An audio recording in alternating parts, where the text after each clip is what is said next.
नमस्कार दोस्तों। फिर से एक बार आप सभी दोस्तों के सामने एक बहुत अच्छी कहानी लेके बहुत जल्द उपस्थित हो रहा हूं। दोस्तों आज की जो ये कहानी है वो बड़ी रोचक कहानी है जो कि नैतिक मूल्यों के ऊपर आधारित भी है। उसमें एक अच्छा खासा एक मैसेज भी हम सबके लिए भी है। दोस्तों थोड़े दिन पहले मैंने एक कहानी आपके सामने वीडियो के रूप में रखी थी जिसका टाइटल था कर भला तो हो भला। लेकिन उसमें मैंने आपको एक प्रॉमिस की थी कि उसकी उल्टी कहावत भी क्या हो सकती है। तो उस कहावत के आधार के ऊपर दोस्तों आज कर बुरा तो हो बुरा ये कहावत तो नहीं है, लेकिन इसके ऊपर आधारित एक बहुत अच्छी रोचक कहानी आप सबके लिए लेके आया हूं दोस्तों। तो बहुत जल्द दोस्तों कहानी शुरू करता हूं। कहानी ये है कि पुराने जमाने में बहुत सालों पहले एक छोटा सा गांव था और उस गांव में एक वैद्य जी रहते थे।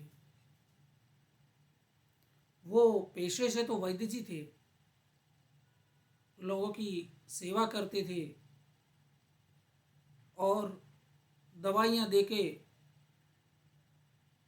सभी लोगों की बीमारी ठीक करके अपना गुजरान चलाते थे, अपना घर बार कारोबार चलाते थे।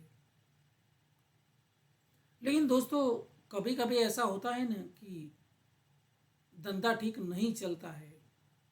कोई समय ऐसा होता है जो धंधा बहुत ज़्यादा अच्छा चलता है, लेकिन उन दिनों उस वैद्य जी का ये जो दवाइयों का जो धंधा था वो बहुत बुरी हालत में चल रहा था।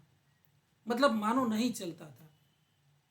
उसकी वजह थी कि थोड़े कुछ सालों से उस समय गांव में कोई बीमार नहीं पड़ता था।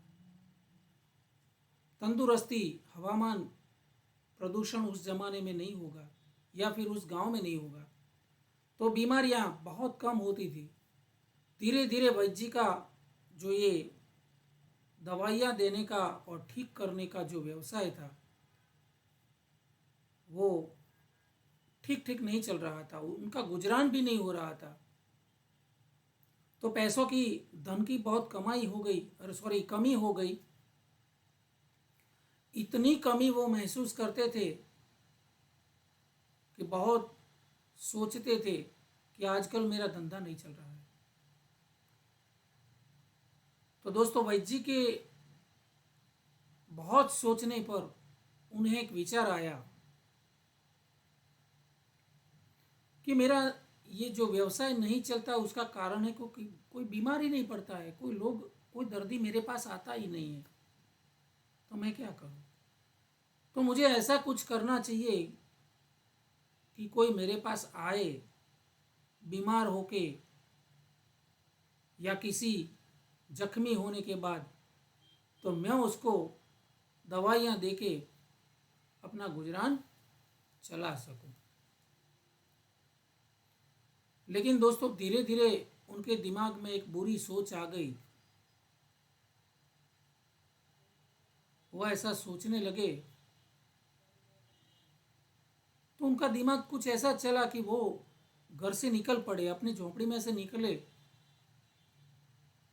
और चलते चलते गांव के बाहर एक पेड़ था उसके नीचे आके बैठ गए। सोचने लगे कि क्या ऐसा कुछ करूं, भला बुरा जो भी हो क्या करूं तो कि कोई मेरे पास आए और मैं उसको ठीक करूं तो मुझे कुछ पैसे मिले। दोस्तों सोचते थे तो सोचते सोचते उनकी दृष्टि थोड़ी दूर एक छोटा सा पेड़ था उसके नीचे पड़ी तो कुछ बच्चे खेल रहे थे वहां पर। बच्चे तो बच्चे होते हैं दोस्तों, बच्चे खेल रहे थे। तो वैद्य जी ने चिल्लाकर उस बच्चों को वहां पर बुलाया कि अरे बच्चों यहाँ पर आओ। सारे बच्चे दौड़ते हुए उस वैद्य जी के पास गए। बोलो वैद्य जी क्या काम है, बोलो वैद्य जी क्या काम है। तो वैद्य जी ने कहा कि अरे बच्चों, तुम खेलने में पड़े हो, लेकिन ये दूसरा बड़ा वाला पेड़ देखो, उसकी कोटर में, जिसको हम थड़ बोलते हैं, तो उसकी कोटर में एक मिट्टू मियाँ रहते हैं। मैंने देखा, बैठा है, देखो मिट्टू मियाँ बैठे। अगर आपको देखना है तो वहां पर जाके देखो। मैंने देखा। दोस्तों बच्चे तो बच्चे हैं ना, उसमें एक बच्चा थोड़ा नटखट सा था, तूफानी था। वो दौड़ता हुआ उस कोटर के पास गया, पेड़ के नीचे। तो थोड़ा ऊपर चढ़ के उसने उस कोटर में सीधा हाथ ही डाल दिया कि भाई मिट्टू मियाँ को पकड़ लो। तो जैसे उसने उसका हाथ अंदर डाला, क्योंकि वैद्य जी तो जानते थे, उनकी दृष्टि पड़ गई थी उस पेड़ के अंदर कि कोटर में एक सांप है। मैंने अभी अभी ये सांप देखा है। अगर ये बच्चे को ये सांप काटे काटे तो वो मेरे पास आएगा, मैं उसको ठीक करके कुछ धनराशि प्राप्त करूंगा। तो ये नटखट सा थोड़ा तूफानी जो लड़का था, उसने तो सीधा हाथ ही अंदर डाल दिया। लेकिन जैसा हाथ अंदर डाला तो सीधी सांप की मुंडी ही उसके हाथ में आ गई। तो बच्चे ने बहुत जकड़ लिया, जोर से पकड़ा। उसको लगा मिट्टू मियाँ है, लेकिन सांप की मुंडी थी। तो कोटर से उसका हाथ बाहर निकाला और सांप को भी खींच लिया। बाहर आया, देखा तो अरे बाप रे, सांप है। वो बच्चा चिल्लाता हुआ उसने सांप को जोर से फेंका। वो तो बच गया क्योंकि उसके हाथ में मुंडी थी, और जोर से फेंका अरे बाप रे करके। लेकिन सांप सीधा उस पेड़ के नीचे थोड़े दूर जो बच्चे खड़े थे, और उनके बीच में ये वैद्य जी खड़े थे, बहुत इंतजार में थे कि अब ये बच्चे को ये सांप काटेगा। लेकिन उस बच्चे ने तो जहां पर सांप फेंका, वहीं पर उस टोली में बच्चों के बीच में ये वैद्य जी ही खड़े थे। तो वैद्य जी के सीधा वैद्य जी के ऊपर ही जाके ये सांप गिरा। 2 3 4 जगह पे वैद्य जी को उस सांप ने काट लिया, और बच्चे चिल्ला के अरे अरे बोल के बच्चे तो सब भाग गए। तो वैद्य जी वहां पर तड़पते हुए, चिल्लाते चिल्लाते, तड़पते तड़पते, कोई आया नहीं तो थोड़ी देर में तो वो मर गए।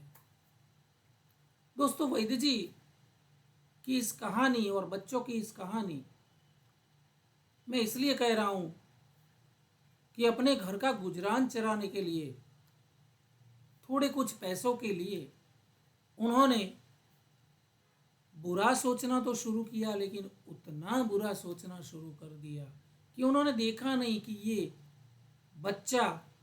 बच्चे जो खेल रहे हैं वो सारे छोटे छोटे बच्चे हैं। तो बच्चे हैं, तो बच्चे को सांप काटेगा, उनको थोड़ा दया भाव आना चाहिए था, नहीं आया। फिर भी बच्चे को सांप के बिल में हाथ डलवा दिया, लेकिन भुगतना पड़ा खुद उसको ही। तो दोस्तों इसका सीधा मतलब है, जैसा करोगे वैसा ही भरोगे। बच्चों का बुरा चाहा तो उनका खुद का ही बुरा हो गया। दोस्तों कर भला तो हो भला, जिसका भला चाहते हो आप, किसी का भी भला इच्छते हो, चाहते हो, सोचते हो, तो आपका भी कभी न कभी भला ही होगा। लेकिन अगर आप किसी का बुरा चाहते हो, बुरा सोचते हो किसी के बारे में, तो बुरा आखिर आपका ही होगा।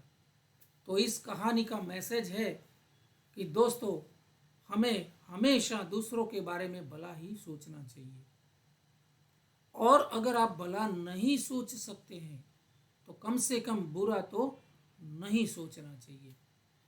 दोस्तों आशा करता हूँ इस कहानी के जरिए बहुत अच्छी नैतिक मूल्य के ऊपर आधारित ये कहानी आपको पसंद आएगी ही आएगी।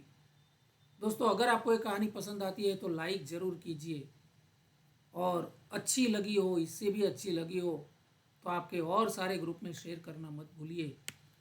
दोस्तों, अभी तक आपने मेरी चैनल को सब्सक्राइब नहीं किया है तो बहुत जल्द उसको सब्सक्राइब भी कर लीजिए, ताकि मेरे हर वीडियो मैं आपके यहाँ भेज सकूँ।